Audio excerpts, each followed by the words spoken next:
이 시간 우리에게 주신 하나님 말씀은 누가복음 10장 38절에서 42절의 말씀입니다.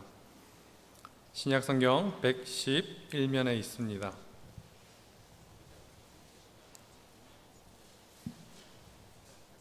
저와 한 절씩 교독하시겠습니다. 그들이 길 갈 때에 예수께서 한 마을에 들어가심에 마르다라 이름하는 한 여자가 자기 집으로 영접하더라. 그에게 마리아라 하는 동생이 있어 주의 발치에 앉아 그의 말씀을 듣더니 마르다는 준비하는 일이 많아 마음이 분주한지라 예수께 나아가 이르되 주여, 내 동생이 나 혼자 일하게 두는 것을 생각하지 아니하시나이까. 그를 명하사 나를 도와주라 하소서. 주께서 대답하여 이르시되 마르다야 마르다야 내가 많은 일로 염려하고 근심하나. 함께 읽겠습니다. 몇 가지만 하든지 혹은 한 가지만이라도 족하니라. 마리아는 이 좋은 편을 택하였으니 빼앗기지 아니하리라 하시니라. 아멘. 은퇴권사님들 나오셔서 하나님께 찬양 올려드리겠습니다.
눈을 감고 이렇게 들으니까 어디 유명한 중창단에서 와서 찬양을 하는 것 같은 그런 느낌이 들었습니다.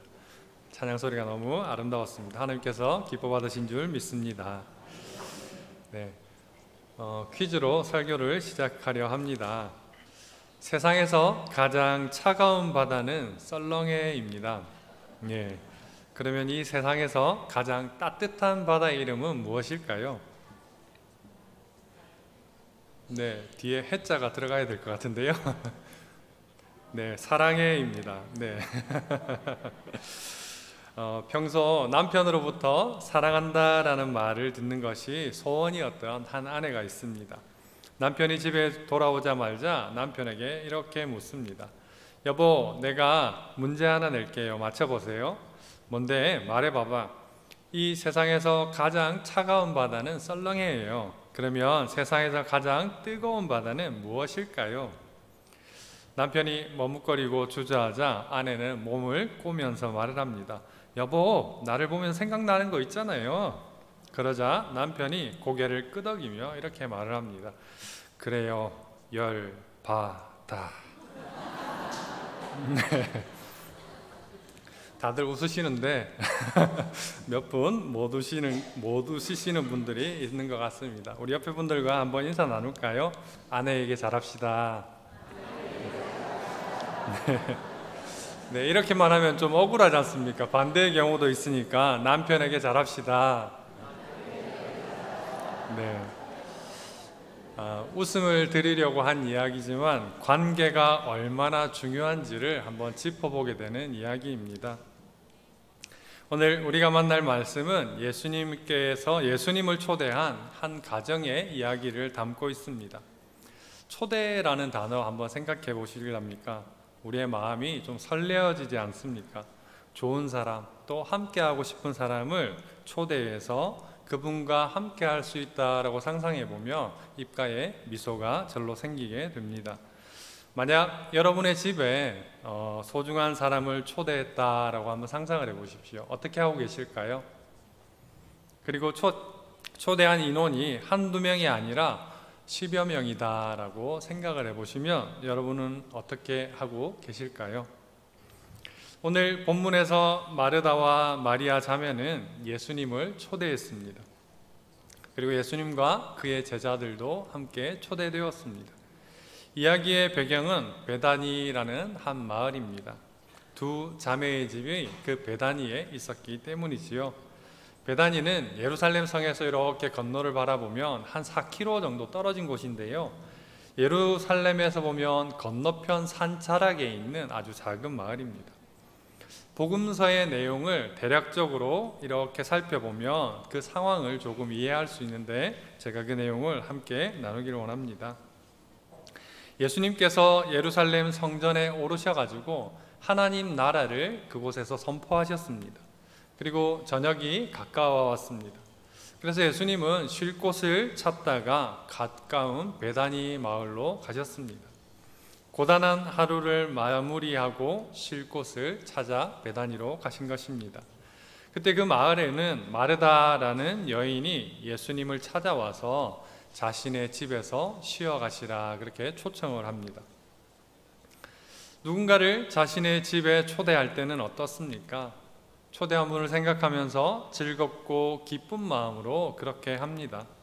아마도 마르다는 예수님이라는 위대한 분을 자신의 집에 모셔서 식사를 대접하게 되어 매우 기뻤을 것입니다.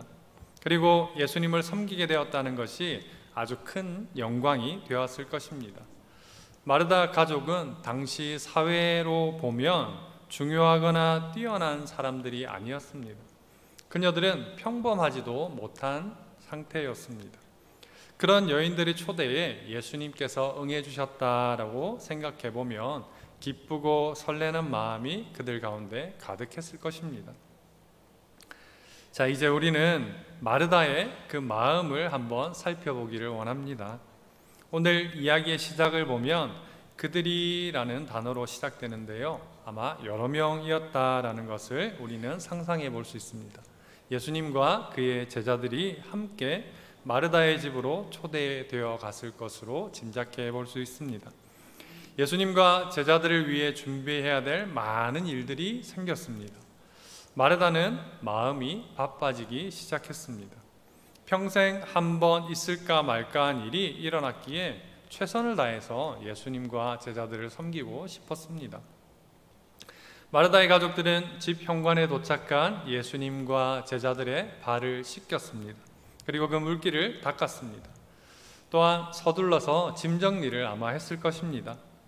그리고 예수님과 제자들을 편안한 곳으로 안내하고 담소를 나누시게 하고 차를 내왔을 것입니다. 그리고 미처 다 하지 못한 짐 정리를 마쳤을 것입니다. 40절을 보시면 마르다는 준비하는 일이 많아 마음이 분주한지라 그렇게 기록하고 있습니다. 그뿐 아니었습니다. 마르다는 예수님과 제자들이 드실 수 있는 맛있는 음식을 준비하는 일에도 바빴습니다. 빵을 굽고 양고기를 듬뿍 넣은 스프도 만들었습니다.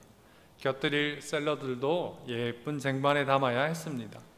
마르다는 좋아하실 만한 식사들을 준비하느라 손이 바빴습니다. 이것저것 준비하는 중에 곁에서 도와야 할 마리아를 찾았는데 보이지 않았습니다. 처음에는 집을 정리하느라 보지 않았을 것이라 생각했지만 시간이 조금 흘렀을 때 보니까 예수님 발 앞에 마리아가 앉아 있었습니다. 제자들과 담소를 나누기에도 충분했기에 마리아가 언니를 도와 음식을 준비하는 일에 참여할 수 있었지만 그렇기에 하지 않았던 것입니다. 순간 마리아를 본 마르다는 화가 났습니다. 마리아가 자신을 도와 맛있는 음식을 만드는 일에 집중했으면 좋겠는데 언니가 엄청 바쁘게 분주하게 지내고 있음에도 관심조차 없었기 때문입니다. 마르다는 귀한 손님을 초대했기에 화를 내고 싶었지만 몇 번이나 그 마음을 꾹꾹 참으면서 식사 준비에 몰입해 보았습니다. 그러나 여전히 준비해야 될 것은 많았고 시간 내에 모두 다 할 수 없을 것 같다라는 생각이 들었습니다. 마르다는 여러 번 참았던 마음을 이제 더는 억누를 수가 없었습니다. 그녀는 예수님 발 아래 앉아있는 마리아를 쏘아보았습니다. 그래도 꿈쩍하지 않고 있는 마리아를 보며 머리 끝까지 화가 치밀어 올랐습니다. 마르다는 결국 예수님께 다가섰습니다. 그리고 마리아가 자신의 일을 도와줄 것을 요청했습니다. 그런데 그 요청을 한번 보십시오. 정중하기보다 몹시 화가 난 듯 보입니다. 40절 말씀을 보시면 마르다는 준비하는 일이 많아 마음이 분주한지라 예수께 나아가 이르되 주여 내 동생이 나 혼자 일하게 두는 것을 생각하지 아니하시나이까. 마르다는 나 혼자 일하게 두는 것을 생각하지 아니하시나이까 라며 예수님을 원망하듯 말하고 있습니다. 이 말은 예수님 당신께서 마리아를 붙들고 계시니까 나만 바쁘게 일하는 것 아닙니까? 마리아에게 언니를 도우라고 말씀하시는 것이 바람직하지 않습니까? 라고 말하고 있는 것입니다. 조금 전까지 마르다는 예수님을 자신의 집에 영접하게 되어서 몹시 흥분되었고 기쁨을 감출 수 없었습니다.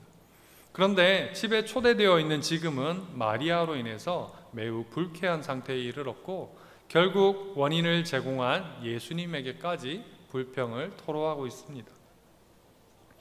이런 마르다의 모습은 오늘 우리에게도 깨달음을 주고 있습니다. 단언하기는 어렵지만 마르다는 일 중심의 사람입니다. 마르다는 일의 종착점인 결과를 집중하는 사람입니다. 일의 과정보다 결과를 매우 중요하게 생각합니다. 계획한 것을 마무리 지어야 하는 목표 지향적인 성격인 것을 볼 수 있습니다. 그녀는 여러 음식을 정해진 시간 안에 맛있게 준비해야 하지만 만족할 수 있었습니다. 그래서 수단과 방법을 가리지 않고 목표한 결과를 향해서 달려가는 여성이었습니다. 반면 마리아는 어떻습니까? 마리아는 관계지향적입니다. 그녀는 일보다 사람을 먼저 생각합니다. 그녀는 어떤 일을 하는 과정 중이라 할지라도 사람을 우선하여 생각합니다. 마리아는 일하는 것이 그리 중요하지 않았습니다. 오히려 그녀의 관심과 목표는 존귀하신 예수님 가까이에서 예수님의 말씀을 들으며 응대하는 것을 더 소중하게 여겼습니다. 언니가 요리를 잘 마무리할 것이다 믿고 초청에 응해주신 예수님께 더 집중하면서 예수님의 발 아래 앉아서 시선을 맞추며 대화를 한 것입니다. 사랑하는 여러분, 여러분은 마리아와 닮았습니까? 마르다와 닮아 있습니까? 똑같다고 말할 수 없지만 어느 사람과 더 닮아 있으신가요? 커피를 너무 좋아해서 하루에 여러 잔의 커피를 즐기는 남자가 있었습니다. 그에게는 너무도 아끼고 사랑하는 아내가 있었습니다. 부부는 저녁 식사를 마치고 가장 소중히 여기는 잔에 향긋한 커피를 담아 마셨습니다. 남편은 기분이 좋아져서 콧노래를 흥얼대며 소파에 앉았습니다. 아내는 커피잔을 씻으려고 주방으로 갔습니다. 순간 쨍그랑 하는 소리와 함께 커피잔이 깨지면서 여러 조각으로 나뉘어졌습니다. 아내는 파편을 치우려다 손가락을 베이고 말았습니다. 그 순간 놀란 남편이 달려와서 아내에게 이렇게 말합니다. 여보, 내가 이 잔을 얼마나 아끼는지 당신도 잘 알잖소. 조심 좀 하지. 무거운 것도 아닌데 이 잔을 깨면 어떡해요? 아내 역시 애지중지하던 커피잔이긴 했지만 자신보다 커피잔을 소중히 여기는 남편에게 마음이 상하고 말았습니다. 여러분, 커피잔으로 인해 소중한 관계에 금이 가고 마음이 상하는 일이 없으시기를 바랍니다. 아무리 소중한 것이 있다 한들 사람보다 소중할 수는 없습니다. 그렇다면 예수님은 어떠셨을까요? 무엇을 더 중요하게 여기고 계실까요? 많은 것들을 하려던 마르다에게 예수님께서 말씀하시는데요, 40절에서 42절의 말씀을 우리 한 번 더 같이 읽겠습니다. 마르다는 준비하는 일이 많아 마음이 분주한지라 예수께 나아가 이르되 주여, 내 동생이 나 혼자 일하게 두는 것을 생각하지 아니하시나이까. 그를 명하사 나를 도와주라 하소서. 주께서 대답하여 이르시되 마르다야, 마르다야, 내가 많은 일로 염려하고 근심하나 몇 가지만 하든지 혹은 한 가지만이라도 족하니라. 마리아는 이 좋은 편을 택하였으니 빼앗기지 아니하리라 하시니라. 아멘. 예수님은 마르다야, 마르다야 부르시며 마르다의 분주한 마음과 동생에게 화가 난 마음을 가라앉히시며 말씀하십니다. 내가 많은 일로 염려하고 있구나. 나와 제자들에게 굳이 많은 것으로 대접하지 않아도 괜찮단다. 그러니 내 마음의 염려들을 내려놓아라. 우리는 한 가지 음식이라도 괜찮으니 준비가 다 되었다면 너도 이곳에 와서 대화에 참여하는 것이 어떻니? 라고 예수님이 말씀하시는 것이지요.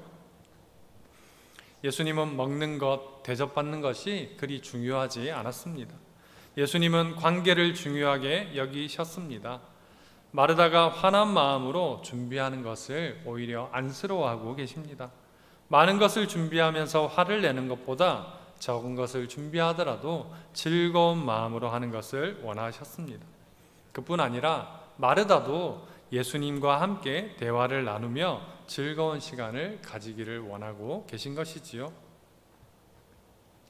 그리고 예수님은 마르다에게 한 가지 중요한 사실을 말씀하십니다. 많은 일은 염려하게 하고 근심하게 한단다. 마르다는 귀하신 예수님께 최선을 다하고 싶었습니다. 그래서 드실 것 하나하나 좋아하실 만한 것으로 정성스럽게 만들어서 대접하고 싶었습니다. 샐러드 재료를 준비하고 소스를 만들고 밀을 곱게 빻아서 굽고 고기를 잘 손질해서 습을 만들어야겠다라는 계획을 세우고 하나씩 만들어 갔습니다. 저녁 식사 시간은 정해져 있고 요리를 준비하며 바빴습니다. 열심히 수고하고 있지만 시간 안에 완성할 수 없을 것 같았습니다. 준비하려 한 것들을 시간 내에 다 할 수 없을 것 같다라는 염려가 밀려왔습니다. 그러자 어떻게 하지? 메뉴를 조금 줄여볼까? 아니면 손이 적게 가는 것으로 변경해 볼까? 마리다의 마음에는 이런 근심들이 쌓여가기 시작했습니다. 예수님의 말씀은 마르다의 생각과 마음의 상태를 그대로 대변하고 있습니다. 염려와 근심이 그녀의 마음에 가득했습니다. 기쁨으로 잘 섬기려 했던 것이 마르다의 마음을 지치게 하고 몸도 그 무게를 지탱하지 못하게 되었습니다. 그래서 불평의 방향은 동생 마리아와 예수님께로 향하고 있습니다. 자신의 무리한 계획으로 완성할 수 없는 상황이 되었지만 동생이 도와주지 않아서 예수님께서 동생을 붙잡고 있어서 그렇다라고 원망하는 마음을 가졌던 것입니다. 돌아보면 마르다의 불평과 불만은 무리한 계획에서 시작되었습니다. 자신이 할 수 있을 만큼 계획했더라면 즐거운 마음으로 마무리할 수 있었을 것입니다. 거기에다가 약간의 여유 시간까지 넣었다라면 예수님의 발 아래에서 예수님과 대화에 참여를 할 수 있었을 것입니다. 무리한 계획으로 소중한 예수님을 가까이 하지도 못하게 된 것입니다. 심지어 즐겁고 상쾌했던 마음이 불만과 짜증으로 바뀌고 말았습니다. 무엇보다 소중한 예수님께 신뢰를 범하게 되었습니다. 일 중심의 생각과 가치관을 가진 마르다는 실수하고 만 것이지요. 마르다와 마리아의 집을 처음 방문한 예수님은 무엇을 그녀들에게 선물하고 싶으셨을까요? 힌트를 주는 말씀이 있다면 42절입니다. 마리아는 이 좋은 편을 택하였으니 뺏기지 아니하리라. 귀한 손님을 잘 대접하는 것은 정말 중요한 일이지요. 마르다가 최선을 다해서 예수님과 제자들을 섬기려 한 것은 참으로 아름다운 마음입니다. 예수님께서도 그런 마르다의 마음을 잘 알고 계셨습니다. 그런데 예수님께서 마르다가 생각하는 것보다 더 중요한 일이 있다라고 알려주십니다. 마리아가 좋은 편을 택하였다. 그것이 얼마나 좋은 것인지를 깨달았다면 어떤 상황에서도 결코 빼앗기지 않으려 할 것이다 라고 말씀하십니다. 예수님께서 마르다의 초청에 응하신 것은 맛있는 음식과 편히 쉴 잠자리를 제공받기 위해서가 아닙니다. 만약 그랬다면 예루살렘에 머무르셨을 것입니다. 더불어 재력과 권력이 있는 사람의 집을 찾아가지 않았겠습니까? 예수님께서는 마리아와 마르다를 하나님 나라의 백성으로 부르시기 위해서 그녀의 집을 방문하신 것입니다. 세상의 가치관으로 보면 보잘것없지만 하나님 나라에서는 소중한 영혼들이기에 그들을 부르러 가신 겁니다. 예수님 역시 일보다는 사람을 소중히 여기십니다. 특별히 영혼을 소중하게 생각하십니다. 그래서 마리아가 선택한 좋은 것을 나눠주기 위해서 마르다의 집을 방문하신 것이지요. 성도 여러분, 여러분의 삶의 자리는 어떻습니까? 하루 24시간 여러분들이 만나는 많은 사람들을 어떻게 바라보고 계시고 어떻게 대하고 계십니까? 여러분의 생각, 여러분의 행동은 사랑해입니까? 아니면 열받아입니까? 여기 계신 모든 성도님들이 성격과 행동 양식은 다를 것입니다. 그럼에도 예수님처럼 관계를 중요하게 여기며 한 사람 한 영혼을 소중하게 대하는 우리 모두가 될 수 있기를 소망합니다. 하나님 나라는 그런 곳이기 때문입니다. 기도하겠습니다. 하나님, 우리를 주님의 자녀로 부르시고 예배의 자리에 초청하신 것 감사합니다. 오늘 말씀을 통해서 예수님께서 어떻게 생각하시며 무엇을 강조하고 계신지를 깨닫기를 소망합니다. 우리는 세상의 많은 가치관을 닮아서 일이 중심이고 결과를 중심에 놓고 살아갑니다. 그러나 주님께서는 그 결과가 중요하지 않다 말씀하시며 과정과 또 관계를 중요하게 여기심을 오늘 말씀을 통해서 우리에게 깨닫게 하십니다. 주님 닮아가는 우리 모든 성도들 되게 하옵소서. 소중한 영혼을 바라보며 그 영혼의 소중함을 향해 기도하며 또 하나님 나라의 일꾼으로 세워가는 우리 모든 성도들이 되게 하시고 대민의 가족들 되게 하셔서 주님의 나라가 이 땅 가운데 더욱더 든든하게 세워지도록 사용하여 주옵소서. 주님 예배를 통해 결단하게 하시고 주님 닮아가기를 소망하며 나아가게 인도하여 주옵소서. 예수님의 이름으로 기도합니다. 아멘. 찬송가 382장 함께 찬양드리겠습니다.